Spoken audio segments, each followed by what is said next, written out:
जदीद मंसूबों में अहराम मिस्र की झलक कैसे? सल्तनत रोम की सड़कें इतनी मशहूर क्यों?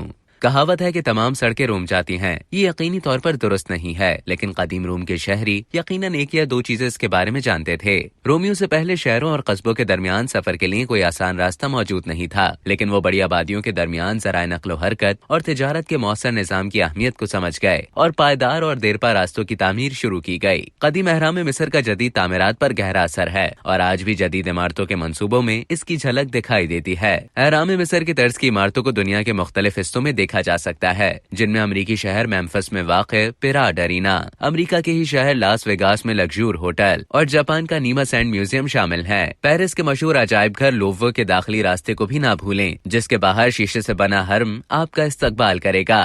अब तक के लिए इतना ही। मज़ीद इसी तरह की मालूमात हासिल करने के लिए डेली जंग के YouTube चैनल को सब्सक्राइब करें और Facebook के पेज को लाइक करना ना भूलें।